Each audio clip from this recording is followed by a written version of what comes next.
Hozirgi paytda o'zbek YouTube'da foydali kontentlar ko'paymoqda. Shunga yarasha kanallar va videolarning sifati ham anchagina o'sdi. Hozir esa YouTube'da o'zgacha kontent bilan ish boshlagan aka-uka kanali uchun preview tayyorlaymiz. Men preview tayyorlamoqchi bo'lgan video yo'nalishi fast foodlar haqida. Menimcha bu preview tayyorlash uchun eng oson yo'nalishlardan biri. Chunki aynan fast food taomlar yo'nalishida internetda sifatli resurslar juda ham ko'p va ideya qilish ham oson. Demak, boshladik. Hammaga salom. Har doimgidek menda personajning sifatli ishodniki yo'q. Sababi eski previewdan foydalanyapman. Ammo resurs sifatsiz bo'lsa ham men uni sveta korreksiya orqali sifatli holatga keltirdim. Ushbu previewni tayyorlashda menda umuman qiyinchilik tug'ilmadi. Ideya tayyor, ishodniklar esa sifatli. Previewni tayyorlashda kichkina detallarga e'tibor berishingizni maslahat beraman. Chunki aynan mana shu kichkina detallar sizni professional previewingizni esa sifatli qiladi. Sochlarni kesishda ehtiyot bo'ling. Xato kesilgan joylarni qoldirib ketmang. Kачествоsi pastroq bo'lgan resurslarni esa maxsus sayt va dasturlar orqali obработка qilib oling. Yana bir oson va eng muhim bo'lgan jihat bu tekst qismi. Internetda tayyor tekst stillar juda ham ko'p. Hattoki men ham shu haqida video chiqarganman. Videoni esa burchakdagi podskaska orqali ko'rishingiz mumkin. E'tibor bering.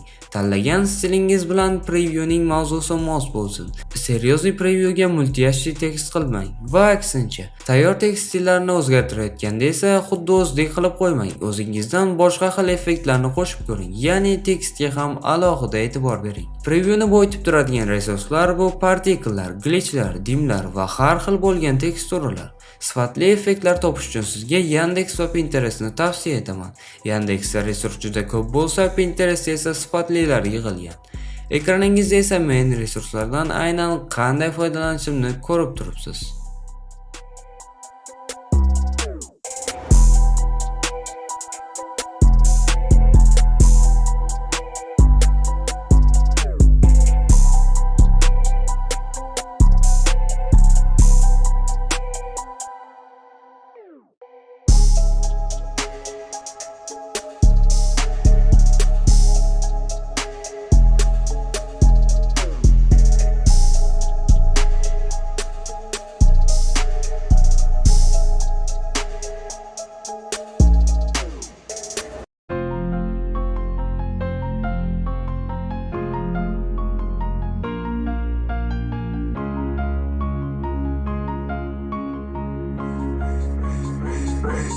On the track.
Preview tayyor. Xo'sh, sizga yoqdimi? Fikringizni kommentariyada yozib qoldiring. Bu men uchun juda ham muhim. Zakazchikka esa preview ma'qul bo'ldi. Xullas shunaqa gaplar. Qo'shimcha ravishda komment yana kimning previewsini qayta ishlashimizni yozib qoldiring. Hozirchalik esa xayr, sog' va salomat bo'ling.